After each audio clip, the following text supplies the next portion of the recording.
All right, guys, go ahead and fire away. Travis, obviously it was disappointing the way everything kind of went up there in Indianapolis. How important is it to get that bad taste out of your mouth and maybe get up to a good start this time? Honestly, I haven't thought about it since Monday, brother. It's in the past now. You learn from it. You know what you got to clean up, and you just approach this week like we have. With the intention to detail, the focus, the effort, showing guys around you that it matters to you and that we're going to get this thing fixed. And sure enough, that's what we did. Have you seen those kind of good things this week? 1,000%. Yeah, it's been a good week. Why was it important to you to put out that tweet about that play? I mean, that's why we have a platform.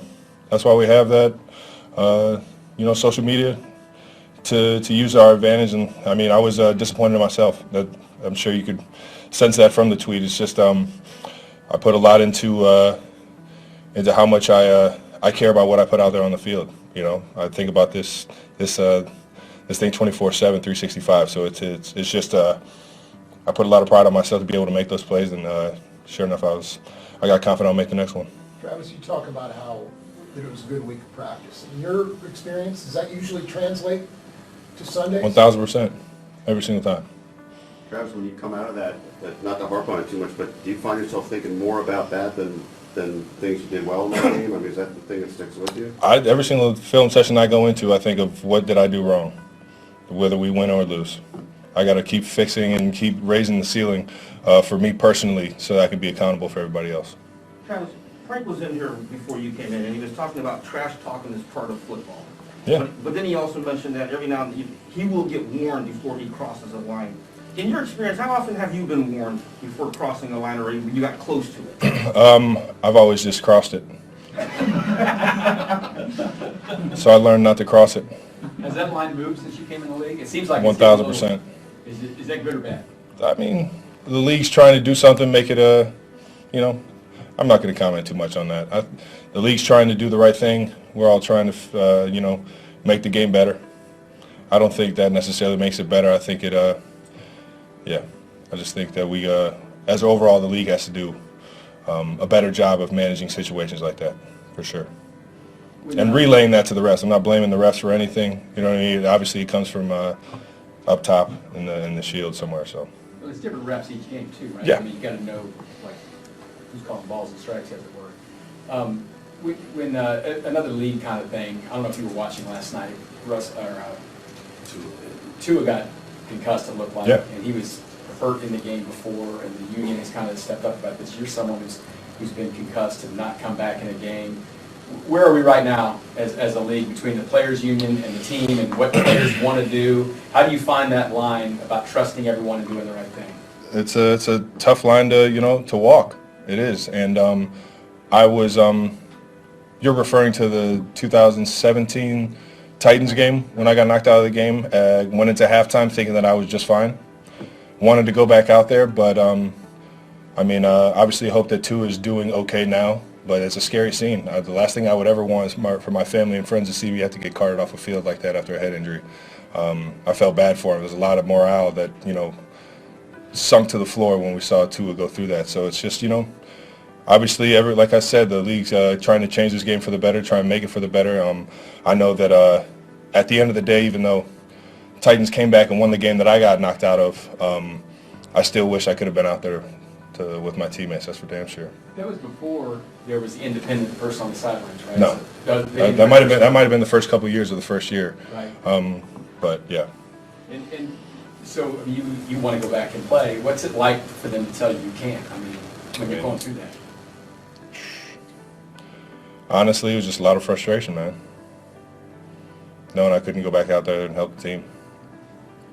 Travis, on short yard situations, you guys use the tight end so much. I just wonder, from your vantage point, what you and the rest of the tight ends can do maybe better in those situations. We got a really athletic group, physical group, and the two young guys.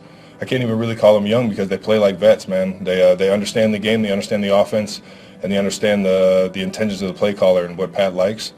It's a fun group to be a part of. Jody and Noah have been, progressing so much since they've been here. I I get excited when I see those guys have success out there on the field. And, you know, anytime we can go 3 tight end sets, I think we got the advantage. You obviously experienced the highest high winning the championship, but when you guys go back to Tampa, that's obviously the last place where you guys were in the Super Bowl. I just wonder what you can take from that game and how much of that can be maybe added motivation. In the heart of Missouri's Chiefs Training Center, Travis Kelce stood on the practice field, his dark red uniform catching the late afternoon light. The buzz of pre-game preparation surrounded him, but the NFL star's mind was elsewhere, on a day that's captured the world's imagination, his wedding to pop icon Taylor Swift. "I never thought I'd be talking." "Wedding plans at a pre-game press conference," Travis said, a wide grin spreading across his face, his eyes alight with a mix of joy and vulnerability. "But yeah, we're planning something special. A day we'll remember forever." At 35, Kelce is a titan in the NFL, known for his relentless drive and clutch performances. Yet when he speaks of Taylor, that fierce edge softens. "She's my calm after the storm of a game," he shared, his voice warm. "In a world where every move I make is dissected, Taylor sees me. Just me." Their love, a bridge between the high-octane worlds of sports and music, has captivated fans since they first connected last summer at Arrowhead Stadium. Now, with wedding plans in motion, the world is eager for every detail. When pressed about the timeline, Travis chuckled, ducking his head. "We're doing it our way, balancing her music and my season. It'll be full of love, music, and maybe some dance moves." He hinted at a song Taylor chose for their wedding's opening, a secret that left him emotional. "She played it for me one night in our Kansas City home, just her, an acoustic guitar and candlelight," he recalled. "It wasn't a chart topper, it was personal, just for us. I felt the world stop." While the exact date and location remain under wraps, Travis revealed the wedding will likely be in Tennessee or Rhode Island, places tied to Taylor's heart. "We want it intimate, like a big family party," he said. "Not too Hollywood." His brother, Jason Kelce, will serve as best man, promising a speech that'll either leave guests in tears or doubled over with laughter. Their mothers, Donna Kelce and Andrea Swift, are collaborating on floral designs, weaving their families together.